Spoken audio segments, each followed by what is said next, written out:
answered him, we be Abraham's seed, and were never in bondage to any man. How sayest thou, ye shall be made free? Jesus answered them, verily, verily, I say unto you, whosoever committeth sin is the servant of sin, and the servant abideth not in the house forever, but the Son abideth forever. If the Son therefore shall make you free, ye shall be free indeed. I know that ye are Abraham's seed, but ye seek to kill me, because my word hath no place in you. I speak that which I have seen with my... Hello, good day. Welcome to Line by Line Bible Studies. Continuing our study in the Gospel of Matthew. And, sorry about all the swallowing. Hold on, we're gonna have a big swallow here.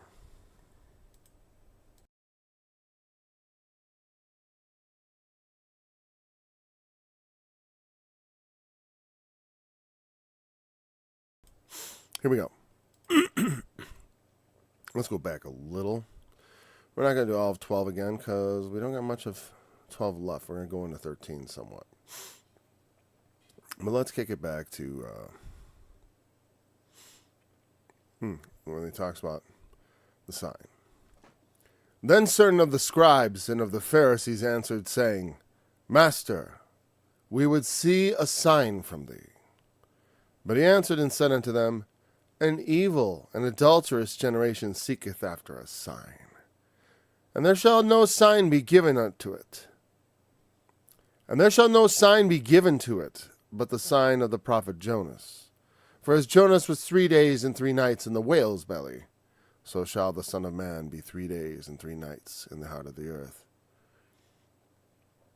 The men of Nineveh shall rise in judgment with this generation, and shall condemn it, because they repented at the preaching of Jonas.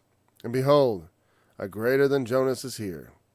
The queen of the south shall rise up in judgment with this generation, and shall condemn it. For she came from the uttermost parts of the earth to hear the wisdom of Solomon. And behold, a greater than Solomon is here. When the unclean spirit is gone out of a man, he walketh through dry places, seeking rest, and findeth none. Then he saith, I will return to my house from whence I came out. And when he is come, he findeth it empty, swept, and garnished. Then goeth he and taketh with himself 7 other spirits more wicked than himself, and they enter in and dwell there. And the last state of that man is worse than the first. Even so shall it be also unto this wicked generation. While he yet talked to the people, behold, his mother and his brethren stood without, desiring to speak with him. Then one said unto him, Behold, thy mother and thy brethren stand without, desiring to speak with thee. But he answered and said unto him that told him, Who is my mother, and who are my brethren? And he stretched forth his hand toward his disciples, and said, Behold, my mother and my brethren. For whosoever shall do the will of my Father which is in heaven, the same is my brother and sister and mother. The same day went Jesus out of the house, and sat by the seaside. And great multitudes were gathered together unto him, so that he went into a ship and sat, and the whole multitude stood on the shore. And he spake many things unto them in parables, saying, Behold, hold on one second.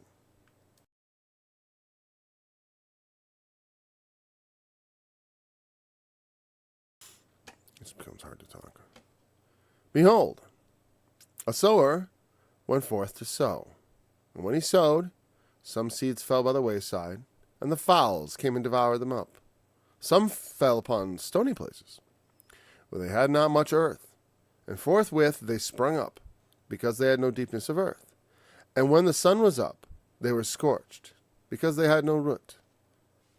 They withered away. I missed an and there. We're just going to let it stand. And some fell among thorns, and thorns sprung up and choked them. But the other fell, I brought the along from the last sentence, But other fell into good ground, and brought forth fruit, some 100-fold, some 60-fold, some 30-fold. Who hath ears to hear? Let him hear. And the disciples came and said unto him, Why speakest thou unto them in parables? He answered and said unto them, Because it is given unto you to know the mysteries of the kingdom of heaven. But to them it is not given. For whosoever hath, to him shall be given, and he shall have more abundance.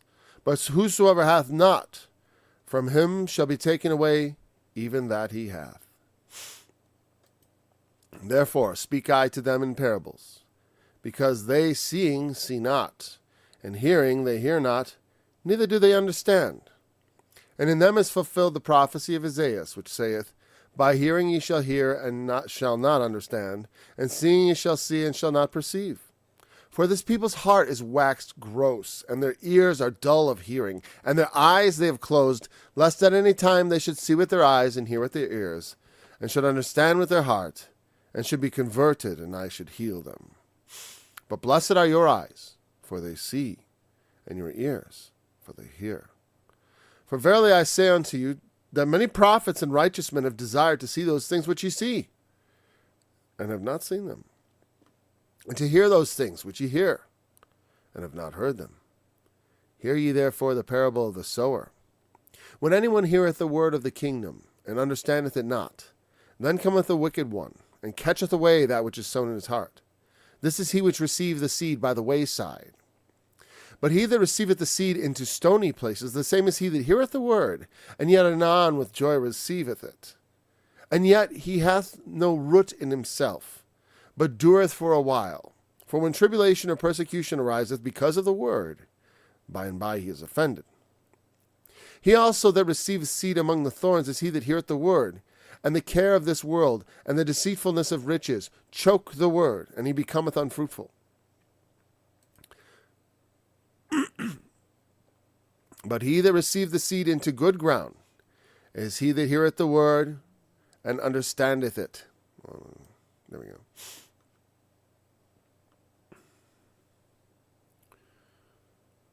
Which also beareth fruit, and bringeth forth some 100-fold, some 60, some 30. Here comes the parable of the sower, which is quite long. I should say the parable of the tares. We'll just stop there, because I'm sure we won't get through all that today.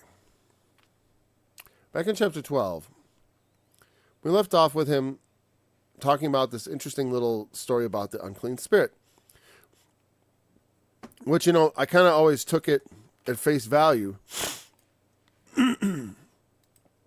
But it's obviously some kind of parable also. It's some sort of parable. And this is not like, because like, when he casts out evil spirits, they can just go back anytime they want? I don't know. It seems kind of counterintuitive. Like he banishes them to the abyss. Or they say, don't banish us to the abyss, right? Suffer us to go into the swine. But anyways, he says, even so shall it be unto this generation. So he's talking about something in his generation. And I think, it's like for all the ministry of Christ, Christ comes in. He casts out devils. He heals the sick. He does all these things. And yet, in the end, when Christ departs, because they received him not, they do not become filled with his spirit, like on Pentecost Day, where the Spirit of God enters in. And I can't imagine someone could have an evil spirit and the Spirit of God in the same place. That's not possible. Not in the sense of a demon. I mean, certainly.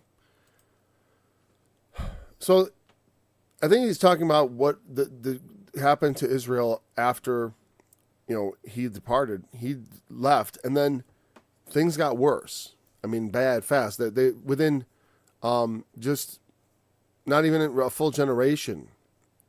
Within 40 years of his departure, their city was destroyed, and they were scattered in the diaspora that's still ongoing. I know some of them have returned on their own. But what we know from the New Testament, like I said, the New Testament says that God's not looking for people to worship him in Jerusalem. Okay? He's looking for people to worship him in truth and in the spirit, with genuine worship that involves understanding. Understanding is so very important. It doesn't have to be some deep understanding of complicated doctrine. It's understanding of what God expects from us, which is to live justly, to love mercy, to walk humbly. The fruit of the Spirit, to bear fruit. That's one of the things Jesus says all the time is, I want you to bear fruit. And that's, fruit is, when the word is sown in you, it has an effect. It comes out, when you hear the commandment, if a man shall compel thee to go a mile, go with him twain. Well, if that word is in you, then in operating in you and you understand what it means, that means you're going to, when you have an opportunity to maybe go the extra mile for someone, you do it. That doesn't require us to be Albert Einsteins of the Bible. We don't have to be all, having verses at the tip of our tongue, ready to witness to anybody. The best witness is your own life and experience and your reputation. Let your light so shine before men that they can see your good works, but at the same time not sounding a trumpet before you. Just like it said about Jesus, he will not cry nor lift up his voice in the streets, from Isaiah 42. We know at one point he says, he lifts up his voice, all ye that labor and are heavy laden, come unto me and I will give you rest. It doesn't mean he never raised his voice. It just means that was not characteristic of his ministry. When he would preach and they'd hear him, but the point is he wasn't going around declaring himself Messiah. So while this is kind of understandable, on a surface level, we can understand the thought that, okay, a lot of times when people backslide, let's say, it gets worse. You end up with a worse problem than you had before. And that can be the case. When things come back. But this is, I think, more of a thing about their generation. And that while he's there, it's sort of like he's throwing the unclean spirits out. And then what happens to them? Well, later on, they just come back. And they find it empty, swept, and garnished. They didn't get filled. Because they did not receive him that came with those miracles, with those signs. Of course, they asked a sign. And said, signs are the wicked. It's because I'm not sure I want to stop sinning unless it's real. I need a sign. If I'm going to reform myself, I need a sign. Because I'm not changing my wicked ways without a sign. That's why he says a wicked generation seeks after a sign. Good people are already doing good. Quote unquote good people, okay? Relatively good people. I do like the sentiment that says, do good for goodness sake. Because, and I think that is right. Because the Lord is good. And he asks it of us. There's none good but God. But one, that is God. The ultimate good. Now, the enemies of God don't think that. Well, why would you expect that, Anyways.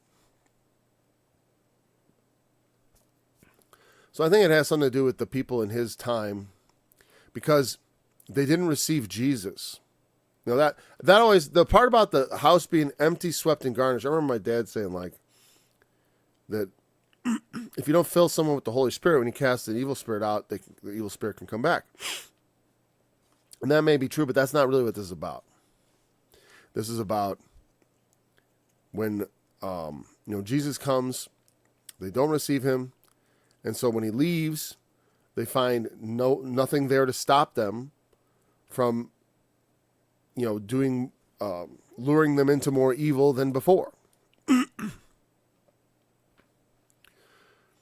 And they're worse off than they were before. And it's true in some ways. You think about it, the wholesale in that community, that their rejection of Christ has been turned into a tradition into part of their identity. It wasn't like that in the first century. The first century Jews, like the plausibility of Christ as the Messiah, was a lot more acceptable. It just was. Especially while he was alive. But when he died, and rose again and ascended into heaven, they became in many ways worse. They persecuted not only him, but they sought to get all his followers using Paul before he was converted. So I think about that. That's what that's about. And then while he yet talked to the people, behold, his mother and his brethren stood without, desiring to speak with him. Mom and your brothers. Catholics will say these are his cousins, but whatever. It's like, because I don't believe that Mary ever had any other children. And they're free to believe what they want. What's wrong is people get so dogmatic about these things. It's just, that doesn't belong at the center of our faith. Anytime you got something at the center of your faith that is like kind of weird like that, it's a mistake. All right. So they say, your mother and your brothers are out. He says, who's my mother and who are my brethren? And this is an important question, because there's commandments of honor your father and your mother. Now, Jesus talked about something, korban, where they were using technicalities of the law to allow people not to help their father and mother. Because the primary way you honor your father and mother, when you're young, you obey them. When they're old, you take care of them. If they need caring for. They're kind of your responsibility the way you were their responsibility. And of course, there's honor, other honors. It's like, oh, my mother, here, come in. But what he's saying is, it's much more important. Your true family are those that do the will of your Father which is in heaven. Even none of the commandments are absolute in that. Just like thou shalt not kill. Everyone always like, oh, don't do murder. Yeah, we get that.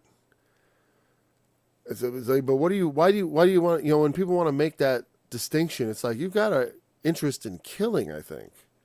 You know what I mean? When you're like, no, it's murder. Yeah, I get it. I don't want to kill either. I don't want to kill someone just because I have to. I don't think we're called to do that. Anyways, but he stretched his hand towards his disciples, says, my mother and my brethren. For who does the will of my Father which is in heaven? The same as my brother, my sister, and mother. So this is not a blank check for people to cynically disabuse themselves of their obligations to their parents. But it does mean that, that when they are out of line with God's will, not doing God's will, not looking after God's will, they're not really they shouldn't be, that they have to take a back seat to those who are. They are more my family, those who do the will of God, than my own flesh and blood who do not. That's why Jesus said you have to love me more than mother, sister, brother, father, uncle, whoever. Because these are the most important things. It's not just because I want your love. It's because he wants our obedience. That's why. That's why it says, whoever shall do the will of my Father which is in heaven. That's my family. And, and this is, the woman people call Mother of God, which is kind of a little bit of a stretch if you ask me.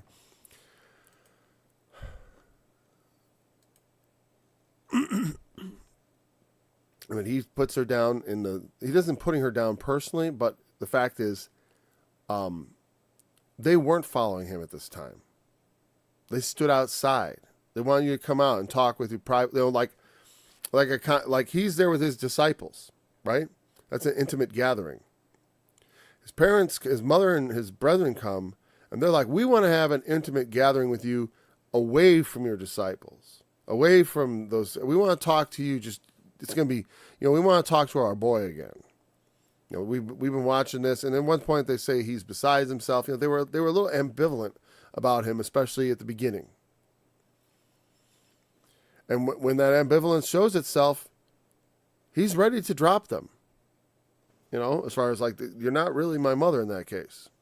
You need to get in line with what's going on here. But also, this is Jesus. Like I said, I'd be very careful about this because there is a command to honor your father and your mother. And so you definitely, when it comes to things like my mom demands all this attention from me, you know what I mean? And it's distracting me from being with the brethren. Well, you draw the line there. You don't have to do, honoring them doesn't mean you do everything they say once you become an adult. You have to live your own life, especially if their guidance is not good or positively evil. You don't have to listen.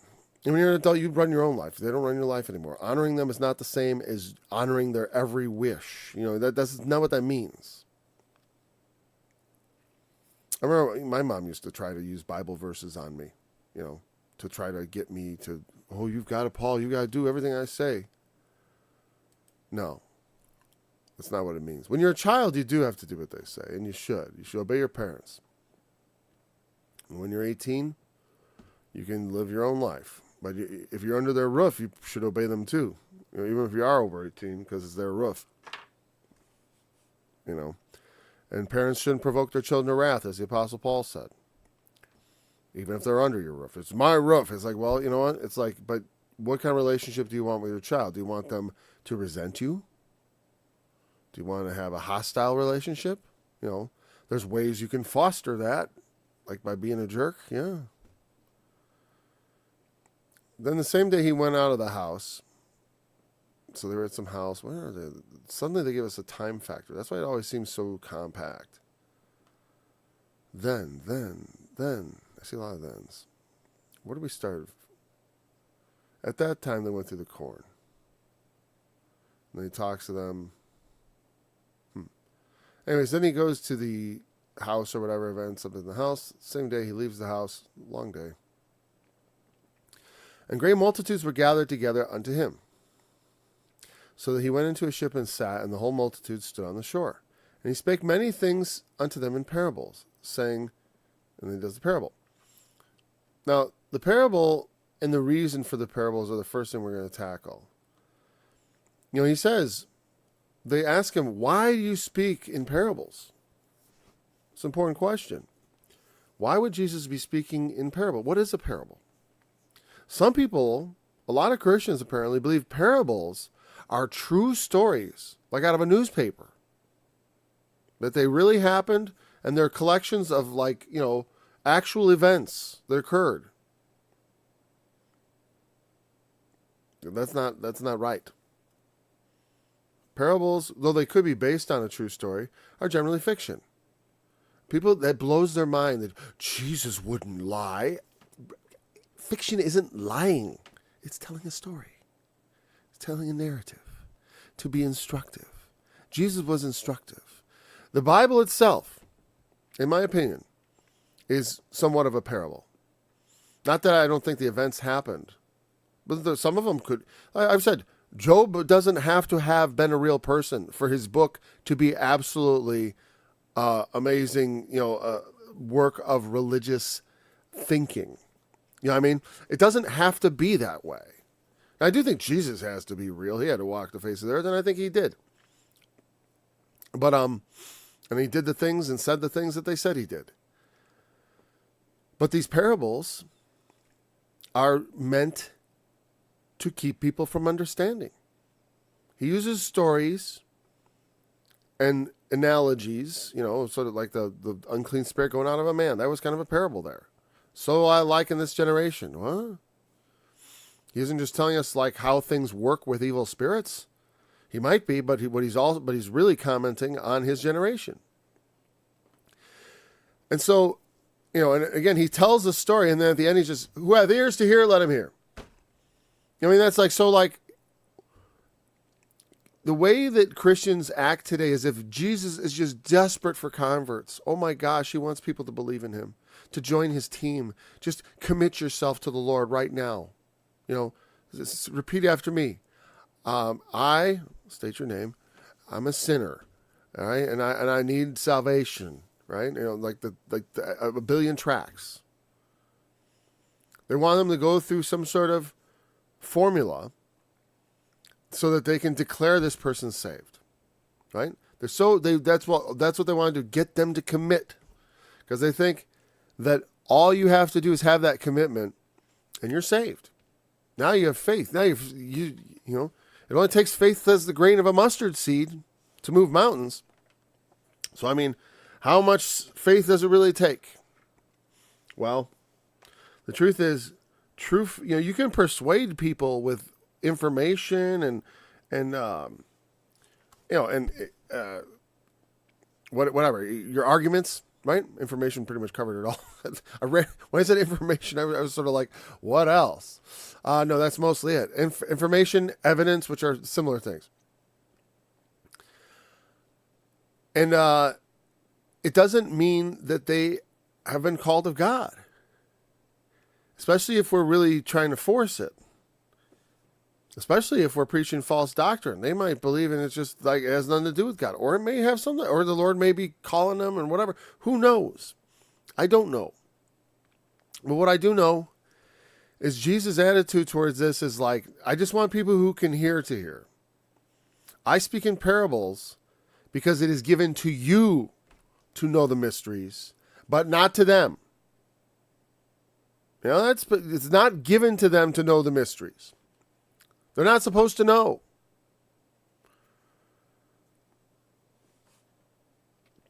And then he says this, we'll go back and look at the parable specifically, but we're going to look at these verses.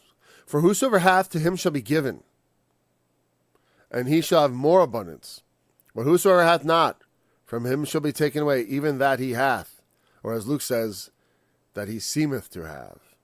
Yeah. And this is like the parable of the talents, which we're going to get here in Matthew, right? The guy with one talent, what happens in the end? Well, he buried his talent in the earth, and when his Lord returns, he's not very happy with him. Burying your talent in the earth is being a nominal Christian. Okay, I'll tell you right now. And it will not result in salvation. It will not that you have to be, like I said, nominal, and I mean you're living the life of a sinner. I don't mean someone who's just not a biblical scholar, but who believes in Jesus and does what God's will is for the most part as they understand it. You don't have to be all, loaded down with facts and scriptures to be a Christian. I don't mean that. As I said, even the simplest person, someone with Down syndrome, can be saved because their faith is what they need, right? And that's inspired by God. Faith comes by hearing, and hearing by the word of God. And so we hear his word and believe it. That's faith. So, we don't want to lose, because the one with one talent, what's he got? Well, I confess that I believe in Jesus and I'm a Christian, A lot of these people are here to listen to Jesus, right? He's in the boat and they're on the shore. They came out to see because of the miracles he did. They're going to listen to him. Because of the healings, they're going to listen to him. Somebody does all that stuff, they're going to listen. But many of them will not understand. Now, that doesn't mean no one in the crowd's going to understand. The reason, he tells them a parable about themselves because he's sowing the word at them, right? He's the sower in this sense, at least in this one. In the example of them on the shore, he is preaching the word to them. And some of them are going to hear, and some of them are not going to hear. In fact, most won't.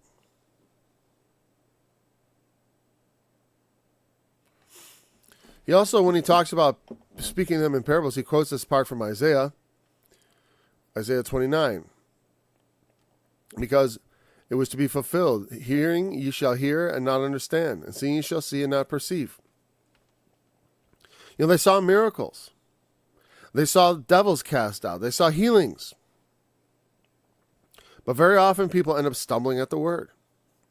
They come to him, people come to him and they say, like, what do I got to do to inherit eternal life? And he says, do this. And they're like, I did that. And he's like, okay, you need one more thing.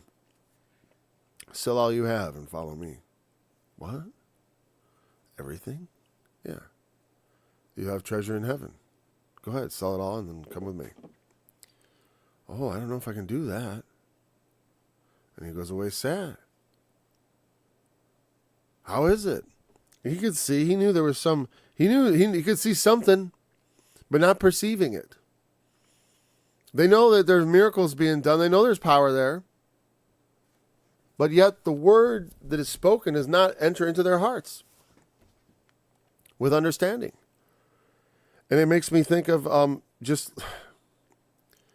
said that the Christians today are no different. All collectively, there's good and bad. And there's some that hear and some that don't. There's some that are going to have more abundance, and others are going to have that taken away, even that they seem to have.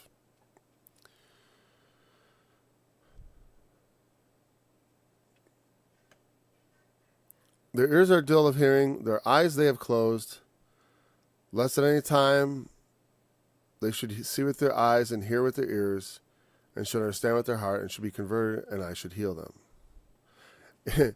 It's funny because in Isaiah it reads a little differently. In Isaiah, the Old Testament, it reads like, make the heart of this people fat, make their ears heavy, shut their eyes, lest they see with their eyes, and hear with their ears, and understand with their heart, and convert, and be healed. Because that's the thing, is like, this blindness prevents them from truly entering in. Just like his family standing without. They couldn't, and they didn't want to enter into the intimate place with Jesus to find out what, to submit to him. Though eventually they do, of course. But, yeah, they do not hear, partly because God doesn't show them. Blessed are your eyes, for they see, and your ears, for they hear. For verily I say unto you, that many prophets and righteous men have desired to see those things which you see, and have not seen them, and to hear those things which ye hear, and have not heard them. He doesn't mean the things everyone sees. He means the things that only they see. That he was the Messiah.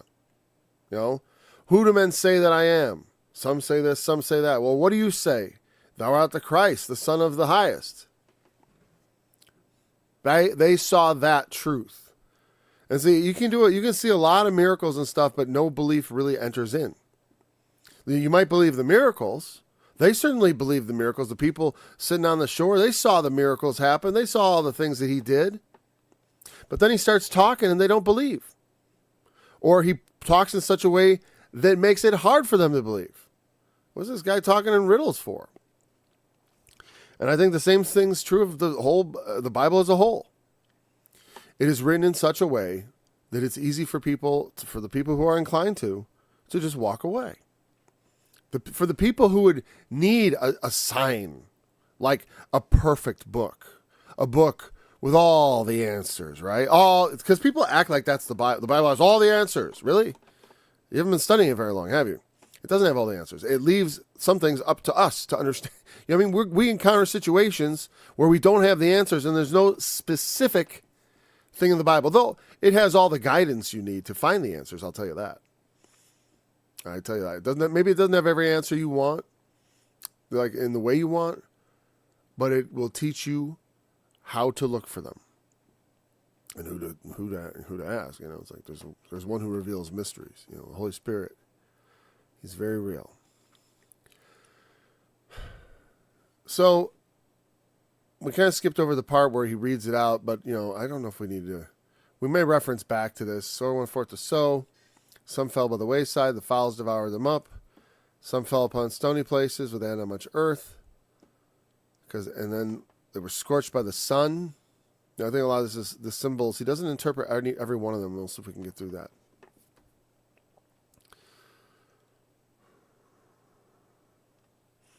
But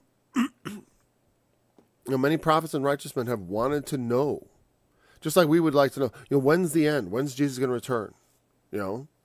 Someday we're going to know. Or at least within reason, we'll know we're in the season. Because it's not like he comes. He comes like a thief in the night to his enemies. He comes upon them, but not to us. The day of the Lord so cometh as a thief in the night. That's not a good thing. We should be fully expecting him. Maybe not, we won't know the day or the hour exactly, but as you approach, you kind of will, actually. You may not know the hour, but you definitely know the day. It's going to be the third day after they kill the witnesses. Somewhere about then. Don't know exactly when. They didn't give the hour. About the 9th hour. They said, nope, no hour given. And we don't know when that happens yet. As I said, you're going to get really close, and then you'll start being like, well, it's any day now.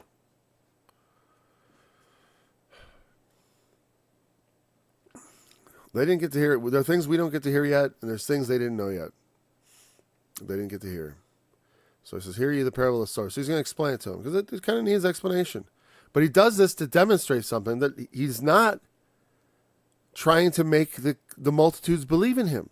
He's not trying to make anybody believe in him, as far as going out of his way to explain everything and to do all that. And the Bible is like that too. One of the things that I find interesting is that, I look at the Bible, I think this portrays accurately the God that would depend when interpreted properly, I should say, because it's like I said, there's a lot of anthropomorphism in the Bible, which I don't really think applies to God, where he appears, where he does things that are sort of like man, that men do. For example, like I talked about with the covenant with Abraham, when he divides all those animals in pieces and goes through the midst of them.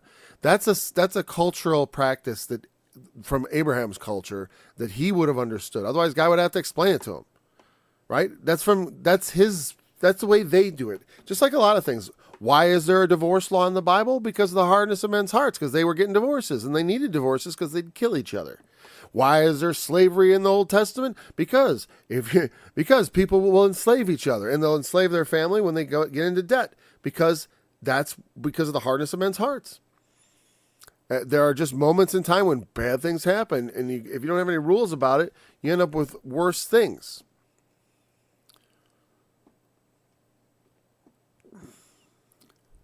Like the Bible had some very humane, like their fugitive slave law. You're not, basically, if a slave runs away from his master, you're not allowed to return him. Because I think the presumption is, well, the service must have been so odious. Why are all your slaves running away, Jack? Why are all your slaves running away, Jack? Don't you feed them? What is it? You're whipping them every day? No wonder they run away. Of course, when you take strangers from another continent instead of your neighbors, because that was like, they would sell their daughters and sons to their neighbors. And the daughters, they weren't allowed to sell again. They had to keep them. Well, I think they might have been allowed to sell again, but not to a foreigner or anything like that. I don't know. Anyways, different system. The hardness of men's hearts. So the first one is the wayside. Then cometh the wicked one, symbolized by the birds, which I think actually symbolize religious people, like pastors and preachers and stuff like that, or scribes and Pharisees, right? Satan's working through them. And so they catch away what is sown in his heart. Again, the wayside is, again, what is it? It's a path. A path is a place in the ground where men have walked many times, right? And it's pounded hard. So it's hard to get seed to grow there. You wouldn't intentionally sow any seed on the path. The idea here is that he is just whipping, the seeds are kind of flying willy-nilly. He's doing broadcast sowing. But also Jesus, he knows he's wasting his seed, so to speak. He knows these people aren't hearing.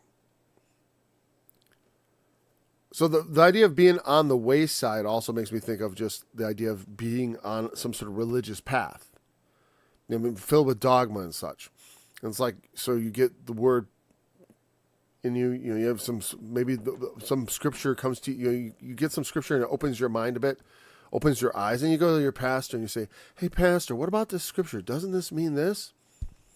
No, let me just, no, that's not right. You gotta understand, blah blah blah blah blah. And he steals away the word that was sown in their heart. That's how I look at that one. The stony places, again, they anon with joy. That means anon means immediately. Immediately with joy they receive it. Oh. Wow, that's amazing. Live forever. Awesome. Right? But they have no root in themselves. So they endure for a while, but when tribulation or persecution ariseth because of the word, by and by he's offended.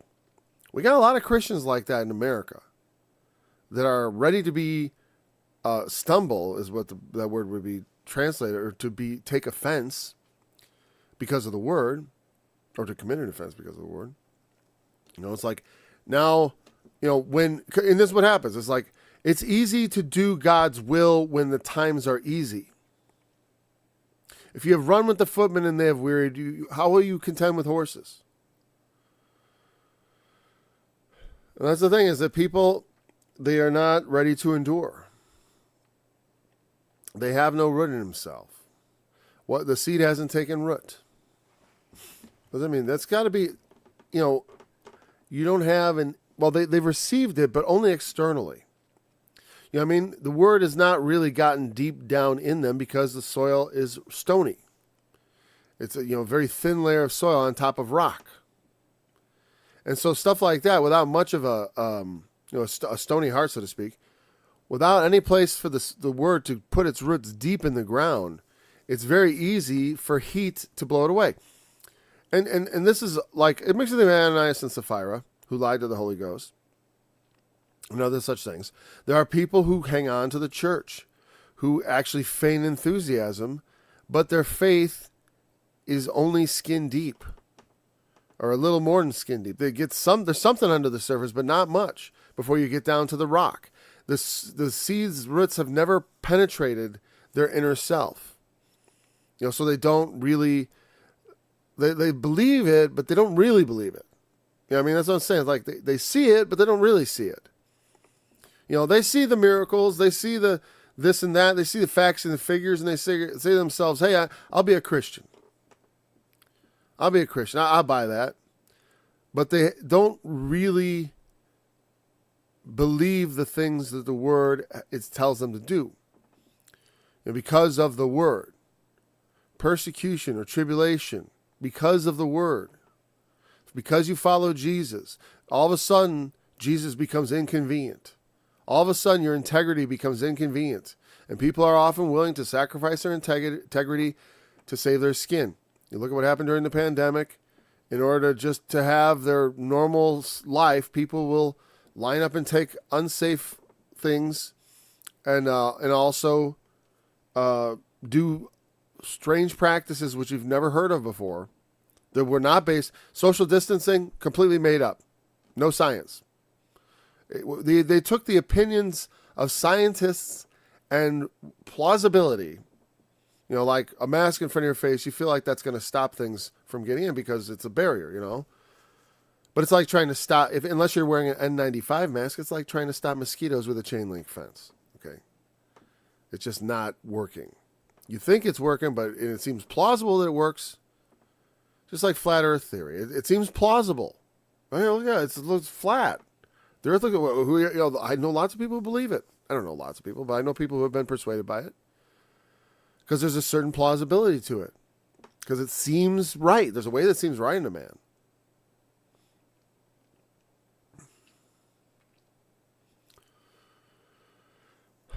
Yeah, there are people who persecution and tribulation, their faith's going to go bye-bye. Because they're not really married to the faith. They're not really married to the word. They don't really believe in the things that we've been told. They don't really believe. They don't really, like I said, their integrity doesn't really exist. They're there. They're for the rejoicing.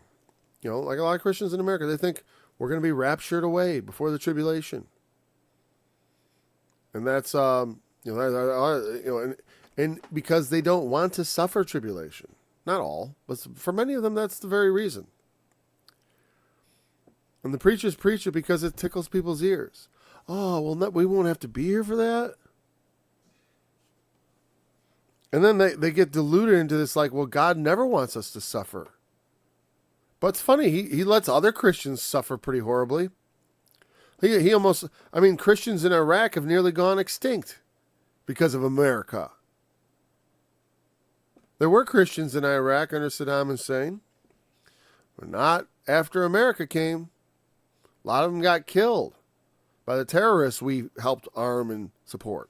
Isn't that nice?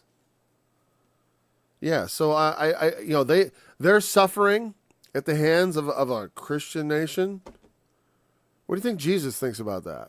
What do you think Jesus thinks about that?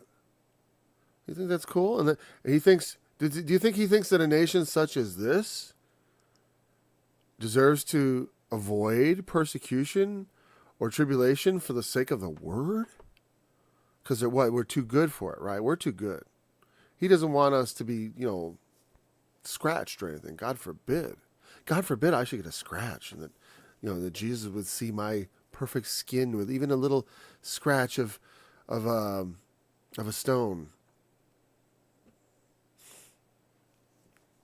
Yeah, right. Tribulation and persecution is considered normal. Most of human experience is tribulation. Most of the world, it's a lot harder to live than we have it here. We become so complacent and so irreverent, even towards God. Then there is the seed that is received among thorns.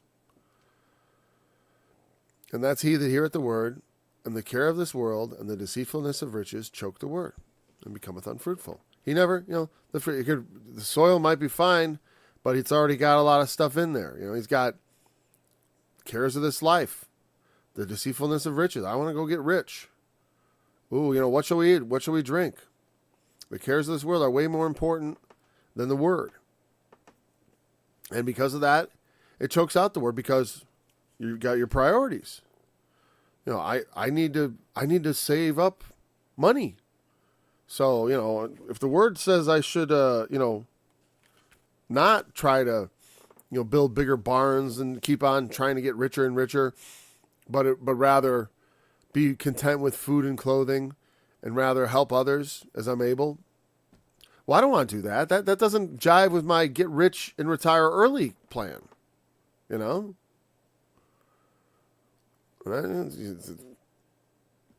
that's the thing, is the word gets choked out. Oh, I don't have to obey that. I'm not going to be here. Or I don't have to obey that. I got more important things. Oh, surely God forgives me.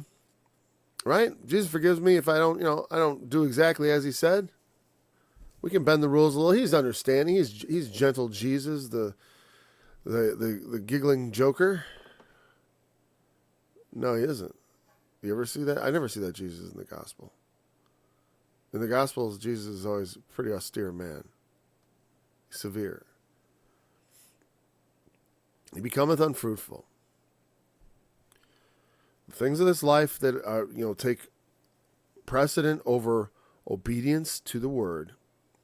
Where we find ourselves disobeying the word because the things of this world are calling. The care of this world, the deceitfulness of riches, whatever it is. Those things that grow up. It can even be, are part of our family life. Not that your family is supposed to be, you're supposed to take care of your family. But sometimes, I guess it can become, like I said, obsession with, people go on vacations. Nothing really wrong with it. But, if that's your goal in life, you've misplaced your priorities. But then they receive this seed into good ground as he that heareth the word and understandeth it, which also beareth fruit and bringeth forth some 100, some 60, some 30. Not everyone is expected to be as fruitful as the other guy, but you will be fruitful. And the baseline is obedience, and other things are put on top of that. Being obedient to the word is fruitfulness in and of itself. Like I said, because it's like, well, if I'm obedient to the word, then it's like I said, go the extra mile. Give to him that asketh thee, do all those things. Turn the other cheek, metaphorically and literally when necessary or when possible. We have fruit. When we do what's right, it's fruitful to God, especially when we do things that help other people. Kindness to others. He likes that fruit. He wants to see that fruit. That's what he saved us for, that we should bring forth fruit. And that our fruit should remain, not rot away, but we should continue to produce the fruit. The way I look at it. And then whatsoever we ask the Father in his name, he will give it to us. Because we got his word in us. His word has completely possessed us. And therefore we are united with the will of God and able to ask whatever we want. Because what we want is what God's will is. And we know what God's will is. And so when we ask, we receive.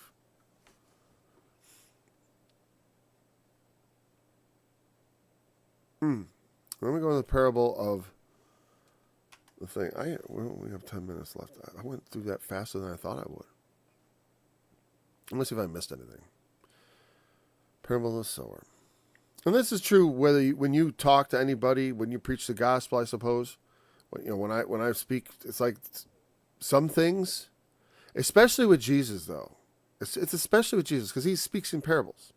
There's a lot of room for misunderstanding, and it's quite amazing to me to the degree to which it exists. Like I said, because people have, they kind of wall themselves in, they paint themselves into a corner in the way they interpret the Bible. Because they think parables are all literally true. And Jesus would never say anything ironic that might confuse people. People wouldn't know what he meant if he said something the opposite of what he meant and used irony. Like on the cross when he says, my God, why have you forsaken me? We have to take we're going to do a 2-hour sermon on the fact, God forsook him. Oh, it's like, they understand that's not what that Psalm 22 that he quoted on the cross. My God, why have you forsaken me? Even in that psalm, it says God didn't forsake him. That's just the human feeling. And Jesus doubtlessly felt for God forsaken on the cross. I mean, and that's the point. He empathized with our feelings of abandonment. Sometimes I've felt abandoned by God. I never believe it because I know he doesn't abandon me. I don't let it enter into my deepest level of understanding. Sometimes on the surface, I feel very, not very abandoned, but like the Lord is, don't you care, Lord? Right? Everyone's prayed that once in a while, I think. And maybe not everyone, but everyone like me. Okay. And so when we, I'm going to pray that way. Oh, let me have a sip. I was getting at something. I don't know. Fell among thorns. All right, and we're gonna leave it here because the thing is I gotta go somewhere and be somewhere at a particular time. And I think we will not try to push this study beyond all the way to an hour. Even we're just gonna leave it here. Whosoever hath, to him shall be given, shall have more abundance. But whosoever hath not, we covered that. Neither do they understand. Covered that. And shall not perceive. People would say, like, well, why does God do this? Because he has a plan. He has an election. He, from the beginning of the world, ordained things to be a certain way. That's why when the scientists look at the world, they say it's all the mechanical operations of everything. And like even you think like, well, I'm not just dust. Though we are just dust. I'm not just dust, so I have a consciousness, right? And I can make decisions and stuff. But the degree to which those decisions are influenced by your genetics and your history, like someone said, I'm free to do what I want, but I'm not free to want what I want. You know what I mean? Like I can't. It's like it's like if you prefer chocolate ice cream to vanilla ice cream, why? There's no accounting for taste. And there may be a reason, but it's not necessarily one that's just a free choice. Oh, I'm going to choose to like this one better. That's not usually how things work. And even though you do choose, it's not that you have free will, but you have me will, as I like to say. You have a will. But God, he knows all, and he planned from the beginning how things would be. Some people don't like that notion. But it actually gives me comfort because then that's how I know that it's true when it says all things work together for good for those that love God who are called according to his purpose. It will work for us because he has made all things to work together. By the way, they were set in motion, by the decisions he made long ago. Christ, it says by the determinate counsel and foreknowledge of God, Christ was delivered to be crucified. That was something he determined from before the foundation of the world. In other places it says. The kingdom of heaven is prepared for us from before the foundation of the world. It was something God had in mind from the beginning, was to allow the world to fall and to redeem it. And to redeem men upon it. And then raise us up as his sons, ultimately. As adopted sons, anyways. Right? Okay, so thanks for joining me. Look forward to being back again tomorrow. Until then, remember the testimony of Jesus is the spirit of prophecy, and he is the fulfillment of the law. They answered him, we be Abraham's seed, and were never in bondage to any man. How sayest thou, ye shall be made free? Jesus answered them, verily, verily, I say unto you, whosoever committeth sin is the servant of sin, and the servant abideth not in the house forever, but the Son abideth forever.